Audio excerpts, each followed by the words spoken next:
Covid പ്രതിരോധ പ്രവർത്തനങ്ങളുടെ ഭാഗമായി നടപ്പാക്കിയ ബ്രേക്ക് ദ ചെയിൻ പദ്ധതിയിൽ ഗുരുതര സാമ്പത്തിക ക്രമക്കേട് നടന്നതായി ധനകാര്യ വിഭാഗത്തിന്റെ പരിശോധനാ റിപ്പോർട്ട്. മുൻ എക്സിക്യൂട്ടീവ് ഡയറക്ടർ ഡോക്ടർ മുഹമ്മദ് അഷീലിനെതിരെ വകുപ്പുതല അച്ചടക്ക നടപടിക്കും റിപ്പോർട്ടിൽ ശുപാർശയുണ്ട്. ചെലവുകളുടെ പൂർണ്ണ ബില്ലുകളോ രേഖകളോ ഹാജരാക്കിയില്ല. സാനിറ്റൈസർ, മാസ്ക് എന്നിവയുടെ നിർമ്മാണത്തിനായി സർക്കാർ അനുമതിയില്ലാതെ 33 ലക്ഷം വകുപ്പുകൾക്ക് മുൻകൂറായി നൽകി. ബില്ലുകളിലും വൗച്ചറുകളിലും അവ്യക്തത ഉൾപ്പെടെ ക്രമക്കേടുകൾ നിരത്തി എന്നാണ് റിപ്പോർട്ട്.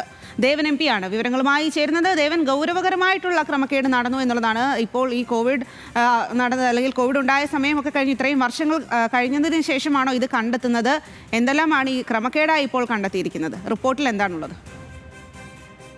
സ്വാതി, കോവിഡ് മഹാമാരിയുമായി ബന്ധപ്പെട്ടുകൊണ്ട് നടന്ന പ്രതിരോധ പ്രവർത്തനങ്ങളിൽ ഏറ്റവും പ്രധാനപ്പെട്ട ഒന്നായിരുന്നു ബ്രേക്ക് ദ ചെയിൻ ക്യാമ്പയിൻ. അത് രോഗം പടരുന്നതിൽ നിന്നും ജനങ്ങളെ സംരക്ഷിക്കുന്നതിന്റെ ഭാഗമായിട്ടായിരുന്നു അത്തരമൊരു പദ്ധതി നടപ്പാക്കിയിട്ടുണ്ടായിരുന്നത്. എന്നാൽ ആദ്യഘട്ടം മുതൽ ഈ ബ്രേക്ക് ദ ചെയിൻ പദ്ധതിയുമായി ബന്ധപ്പെട്ടുകൊണ്ട് തന്നെ പലതരത്തിലുള്ള ആക്ഷേപങ്ങൾ ഉയർന്നു വന്നിട്ടുണ്ടായിരുന്നു.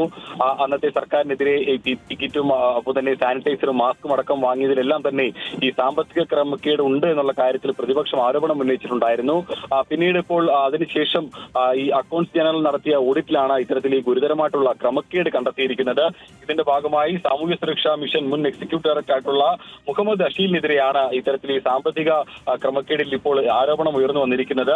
അതായത് സാമൂഹ്യ സുരക്ഷാ മിഷൻ ആയിരുന്നു ഇത്തരത്തിൽ ഈ ബ്രേക്ക് ദ ചെയിൻ ക്യാമ്പയിനുമായി ബന്ധപ്പെട്ടുകൊണ്ടുള്ള പ്രവർത്തനങ്ങൾ നടത്തിയിട്ടുണ്ടായിരുന്നത്. ആ നടത്തിയ പ്രവർത്തനങ്ങളിൽ പല കാര്യങ്ങളിലും ഈ സർക്കാരിന്റെ നടപടിക്രമങ്ങൾ പാലിച്ചിട്ടില്ല എന്നാണ് പ്രധാനമായും കണ്ടെത്തിയിരിക്കുന്നത്. അതിൽ ചെലവുകളുടെ ഈ പണം ചെലവാക്കിയ സംഭവങ്ങളിൽ അതിന്റെ പൂർണ്ണമായിട്ടുള്ള ബില്ലുകളോ രേഖകളോ ഒന്നും തന്നെ ഹാജരാക്കിയിട്ടില്ല. മാത്രമല്ല, ഈ സാമ്പത്തിക ഇടപാടുകൾ നടത്തേണ്ടത് ഒരു പ്രത്യേക ബാങ്ക് അക്കൗണ്ട് വഴിയായിട്ടാണ് എന്നതാണ് നിയമം. എന്നാൽ ആ ഒരു നിയമവും പാലിക്കപ്പെട്ടിട്ടില്ല. മാത്രമല്ല, സാമൂഹ്യ സുരക്ഷാ മിഷനെ ഈ പദ്ധതിയുമായി ബന്ധപ്പെട്ടുകൊണ്ട് ചെലവുകൾ നടത്തുന്നതിനായി സർക്കാർ ഇതുവരെയും ഏതെങ്കിലും തരത്തിൽ ഉത്തരവ് പുറത്തിറക്കുക ഒന്നും തന്നെ ചെയ്തിട്ടുണ്ടായിരുന്നില്ല. ആ സാഹചര്യത്തിൽ ബില്ലുകളും വൗച്ചറുകളും എല്ലാം തന്നെ ഒന്നും കൂടാതെ തന്നെ ഈ പണം ചെലവാക്കിയതിന് പിന്നിൽ ക്രമക്കേടുണ്ടെന്നാണ് കണ്ടെത്തിയിരിക്കുന്നത്. അതിൽ ജില്ലാ കോർഡിനേറ്റർമാർക്ക് 44.63 ലക്ഷം രൂപ അഡ്വാൻസായി നൽകിയതിലും ഈ നടപടിക്രമങ്ങൾ പാലിച്ചിട്ടില്ല. മാത്രമല്ല, ഈ സാമൂഹ്യ സുരക്ഷാ മിഷന്റെ കോൺഫറൻസ് ഹാൾ നവീകരിച്ചതിലും 19.64 ലക്ഷം രൂപയുടെ ക്രമക്കേട് നടന്നിരിക്കുന്നതായി കണ്ടെത്തിയിരിക്കുന്നു. ഈ പ്രധാനമായും ഈ ക്രമക്കേടുകളെല്ലാം തന്നെ പറയുന്നത് ഈ സാമ്പത്തികമായി അല്ലെങ്കിൽ ഈ സാമ്പത്തികം ചെലവാക്കുന്നതിനുമായി ബന്ധപ്പെട്ടുകൊണ്ട് സർക്കാർ ചില നടപടിക്രമങ്ങൾ നിഷ്കർഷിച്ചിട്ടുണ്ട്. അതിനനുസരിച്ചുകൊണ്ടുള്ള ഉത്തരവുകൾ പാലിക്കേണ്ടതുണ്ട്. അതിന്റെ ടെൻഡർ നടപടികൾ പൂർത്തിയാക്കേണ്ടതുണ്ട്.